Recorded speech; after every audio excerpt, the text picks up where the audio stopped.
Welcome to the African Utility Week studio. I am Denise from the Engerati.com website, and with us today in the studio we are privileged to have Thantaswa Mtsabe, and her title is SPO, Business Information Analyst for the City of Cape Town. Very interesting subject. You've just done a presentation on consumption data analysis into SWIFT at the event. Would you like to just expand on that presentation and just give us an overview of what you were discussing? Okay, basically, I was presenting this morning how important consumption data analysis it is on the system, and what are the benefits of City of Cape Town out of the system, and what are the advantages of using the system, or how it makes life easy for us to identify the problems that we have as a city, and also to analyze the data and see the gaps and see the problems that we have within the city. So the system is very, very, very helpful to us.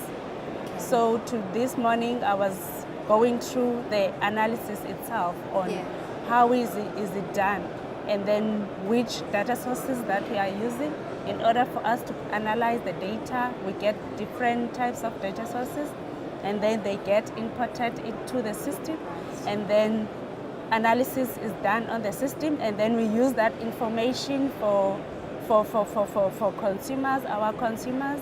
We use that information for us to see where the gap is as a city, and then also we use the information for researchers.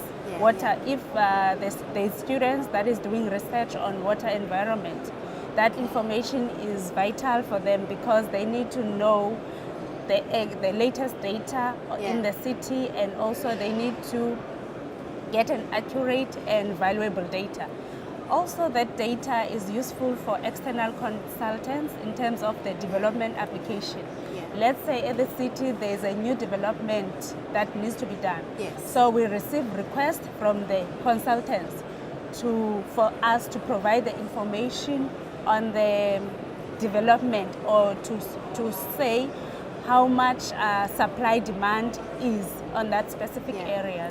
So we need to give them an accurate data.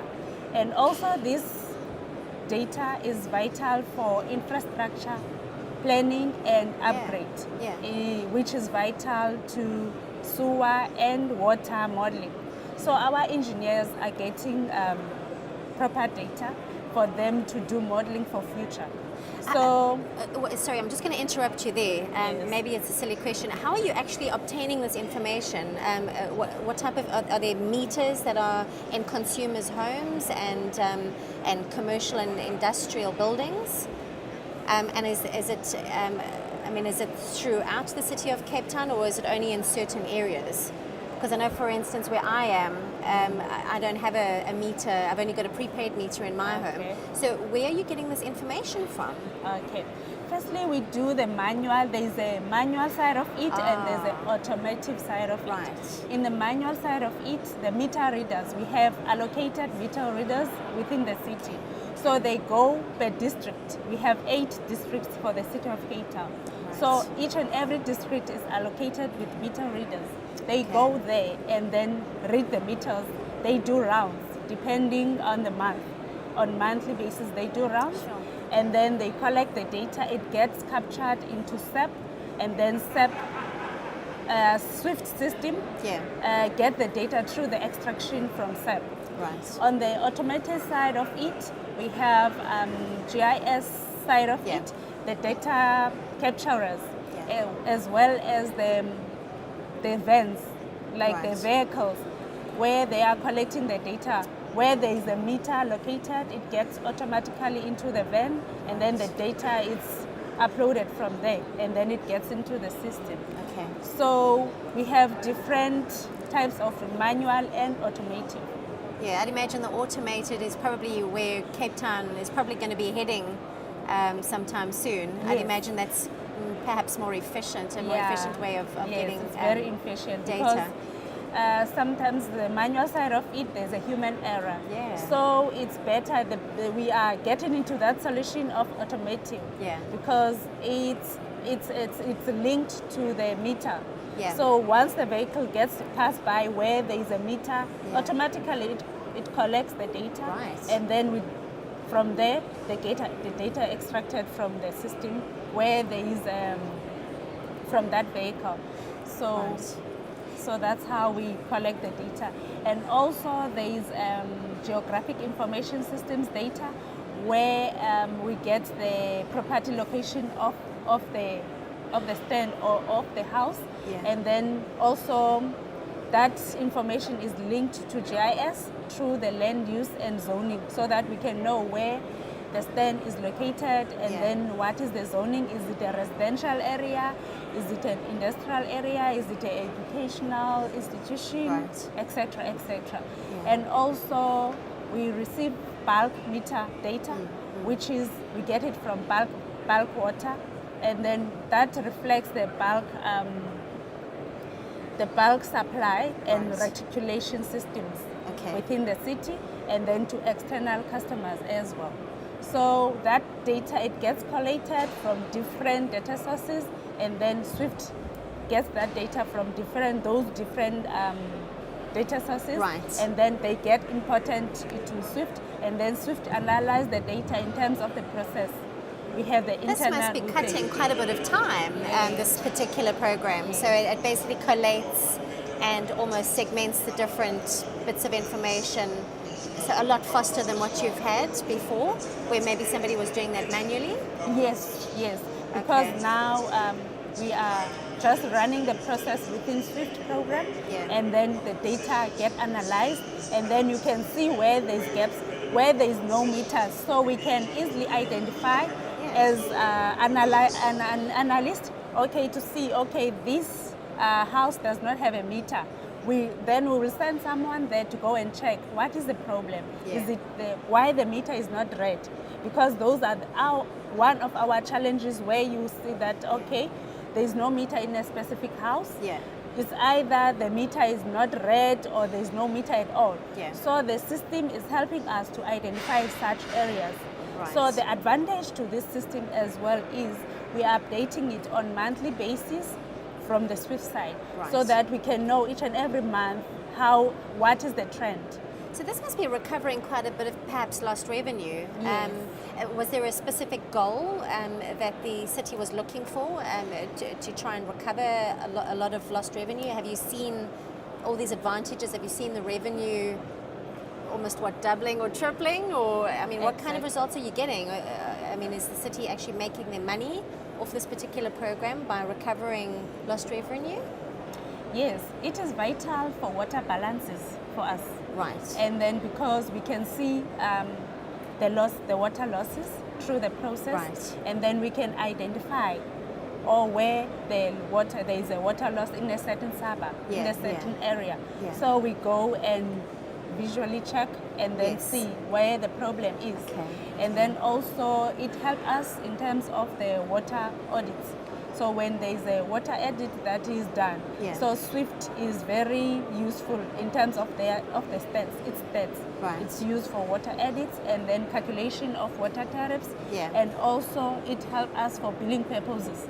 So all those uncalculated revenues we can be able to identify through the Swift process. Now, what are the metering plans for Cape Town as a whole? Is there a particular goal in place to install more meters so that you get more accurate metering statistics?